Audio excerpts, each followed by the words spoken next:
तो हमारे प्यारे मिलियनर्स एंड बिलियनर्स, आज हम जानेंगे अलग अलग तरह के इन्वेस्टमेंट ऑप्शन के बारे में। साथ में हम यह भी जानेंगे कि हमारे रिस्क और ज़रूरत के हिसाब से कौन सा इन्वेस्टमेंट ऑप्शन हमारे लिए बेस्ट होगा। तो सबसे पहले यहाँ पर हम जानेंगे शॉर्ट टर्म इन्वेस्टमेंट ऑप्शन के बारे में। शॉर्ट टर्म इन्वेस्टमेंट मतलब वह इन्वेस्टमेंट जो 1 साल या उससे कम टाइम पीरियड के लिए होता है, लाइक रेकरिंग डिपॉजिट या बैंक की तरफ से ऑफर होता है। इसमें भी एफडी की तरह फिक्स रिटर्न मिलता है।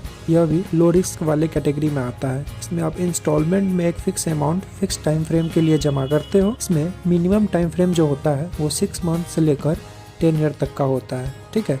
या फिर अलग अलग बैंक का अलग अलग भी हो सकता है। इसमें जो आपको इंटरेस्ट रेट मिलता है वो 4% से लेकर 6.5% तक का हो सकता है, ठीक है। उसके बाद दूसरे नंबर पे जो आता है वो नॉर्मल बैंक सेविंग अकाउंट होता है। इसके बारे में तो आप सभी को पता ही होगा। ये नॉर्मल सेविंग अकाउंट होता है जो आप अपने बैंक्स में ओपन करवाते हो, ठीक है।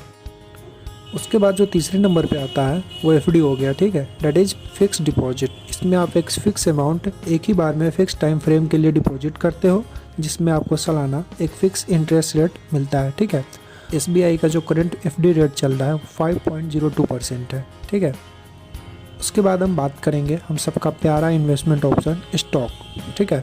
इसमें आप डायरेक्ट कंपनी के शेयर बाई कर सकते हो स्टॉक मार्केट के थ्रू, ठीक है।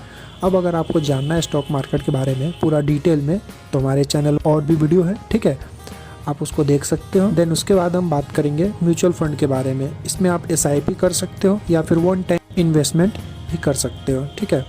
अब हम लोग बात करने वाले हैं लॉन्ग इंस्टॉलमेंट के बारे में, ठीक है। इसमें जो आता है वो है पोस्ट ऑफिस सेविंग्स, ठीक है। ये रूरल एरिया के लिए होता है जहां बैंक्स की पहुंच नहीं हो पाती है, ठीक है।